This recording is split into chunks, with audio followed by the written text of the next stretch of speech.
If your team feels chaotic in a five-a-side, it's not effort. It's the lack of plan. I've played five-a-side for decades in different countries and different levels. This is a deep dive of what I've learned over the years. We'll do strategy, formations, tactics, and patterns. Strategy answers one simple question. How are you going to win this game? I like to make this matrix of four fields. How are we going to score? How are they going to score? How will we stop them? And how are they going to stop us? If your team is better than the opponents in all of these squares, then stop watching this video and see if there's a higher division your team can play in. Otherwise, think really hard and be really honest about what the strengths and the weaknesses of your team are. That will answer the other questions you have about how to play this game. Let's say that we have a great striker. We need the entire team to lean into that. Set a formation where the striker stays up and don't rely on them to defend that much. We will play 1-2-1 or 2-1-1 formations. The team will need to defend hard and find the striker up front as quickly as possible. Potentially the most important thing is for everybody to understand how the striker wants the ball, to their feet or into space. That often depends on who we are playing against. If I'm setting up the defense, I will get my most athletic player to mark the striker. They will mark them even when they don't have the ball or when we have the ball. I want the striker to work hard just to get the ball so that they will get too tired to do anything dangerous with it. This means that during the first 5 or 10 minutes of the game, the striker will be doubled up. Then we can probably leave the defender one-on-one because it should be really hard to even receive the ball. But this tells only half of the story. The other tale is how the other team is trying to win. The two players on the defense are set as an answer to our great striker, but then they need to find a way to score a goal too. They can build as a 2-2 formation or a 2-1-1 formation. The 2-2 gives much more space up front, but also lets both forward players to play creatively. Both of the wide players can drop in the middle, but also go up and down the flanks. In the 2-1-1, we know who occupies the middle and who plays up front, and both players shift left and right to get the ball. As an answer, we set our defense with 3 players on defense and the striker up top. If the strongest player is the midfielder, then you want the same treatment that they give for our striker. Our most athletic player will mark them everywhere they go. Let's assume that that's not the case and they're playing in a 2-2 formation. Then we mark zonally with all 3 defenders. Ideally, our central player is higher up to block the easy passes through the middle, while the wide players are tracking the other defenders. We essentially form a diamond together with the goalkeeper. If one of the wingers receives the ball, then we drop and the central midfielder is the cover for the defenders. And that really summarizes our strategy matrix. But we need to know 2 things. This is the current strategy in this moment, and that might change quickly. Maybe in the next game we face something different, where the opponent also have a striker as their best player. Or maybe we are missing our striker and we need to adapt. Or maybe during the game something has changed, like the opponent playing a low block instead of a high press, and we can get the ball to the striker quickly. We need to be flexible with the strategy blocks to change them based on the need, but stick to all of them as a team. We keep playing games within the game. There are some patterns of play that you see regularly in the five-a-side game. Let's start with the attacking patterns. We start with the 2-1-1 formation, but the fullback sees an opportunity and drives forward on their side. The other players must adapt. The central midfielder must help as a support for the 1-2, or in the case that they need to track back and interchange position with the fullback in case we lose the ball. In the same play, the striker must stretch the defense. They will shift to the other side, so that we are playing 2v2. One defender cannot mark both players at the same time. The wingback can have a one dribble shot or pass it to the striker who can do the same. Let's look at another very common pattern. The wingback doesn't have confidence or the stamina to dribble, but the space is there. They will pass into the space to the striker to pick it up. While that is happening, the midfielder needs to run to the other wide area. If they start early enough, they're ahead of their marker. It's just a split-second decision. It is normal for the marker to come to the ball and check behind their shoulder and see where the ball is going. The check gives an opportunity for the attacking team. The next pattern I want to talk about is the up-back through, which is a breaking lines variations of the third man pattern. In the previous one, the pass was sideways because that's where the midfielder was running. In this tactical move, let's say we are playing a 2-2 formation.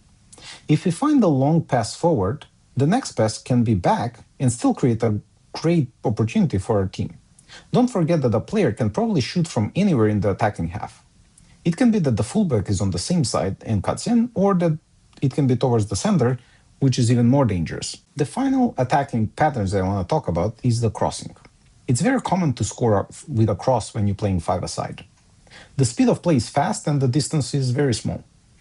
So you can have a curved ball in the top corner, but you will just have these fast balls and small touches to guide the ball in the goal.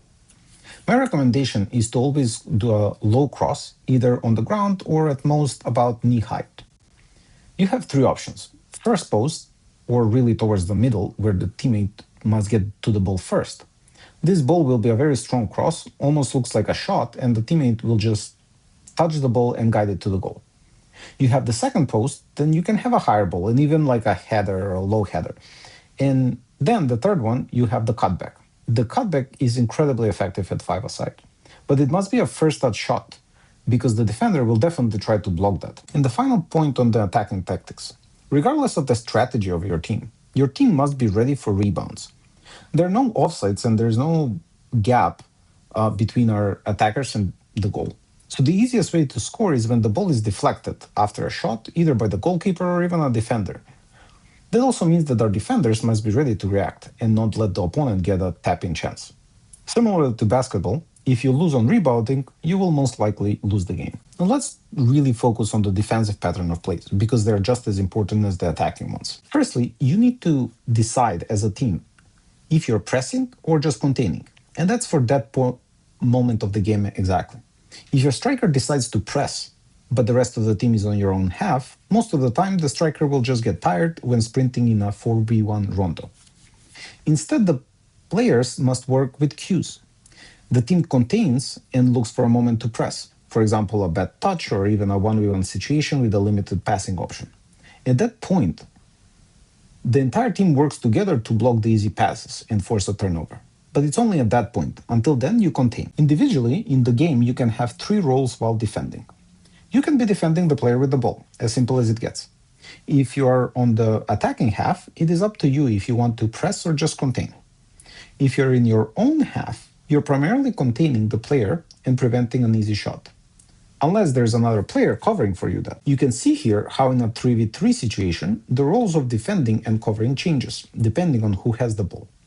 The player that is defending gets closer to the player, and the other player is dropping deep. This interchange is very common as a pattern of play. The third player is just marking the player. It's preventing the most dangerous pass to be played, which is the pass right in front of the goal. But at the same time, it acts as an extra cover. It's not the first line of defense, it's not even the second line. But in case the attack breaks, that player must either intercept the ball or at least just delay the attack until the teammates come back and help. And that brings us to the last point of patterns of play, which is changing roles. While we have our formation set, the defense will need to adapt. Let's say that the winger dribbles past our fullback.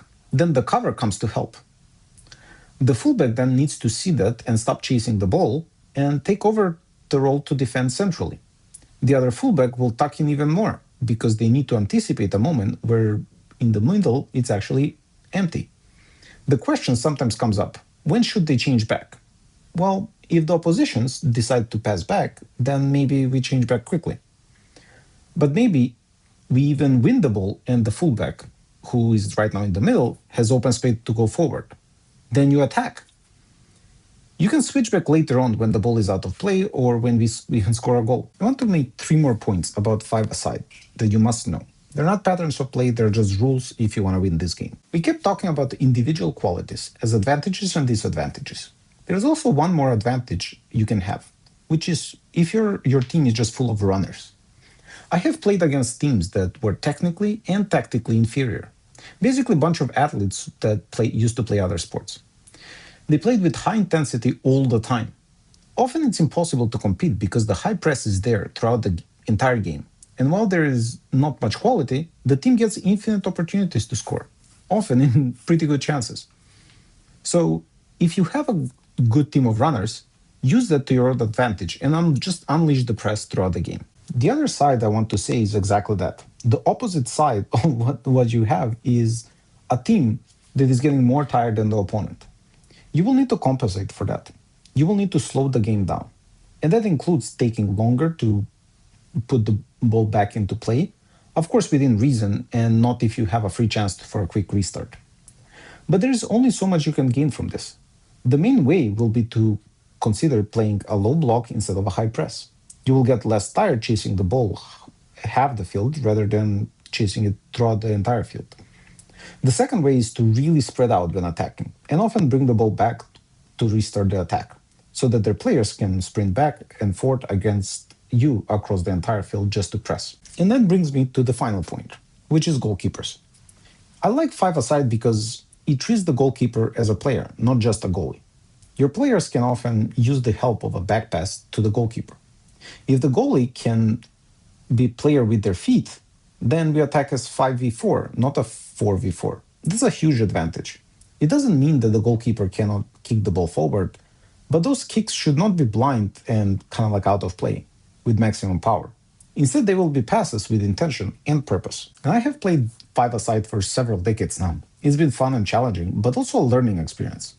If there's one advice to give is be intentional and think about the game. Thank you for watching and see you in the next one.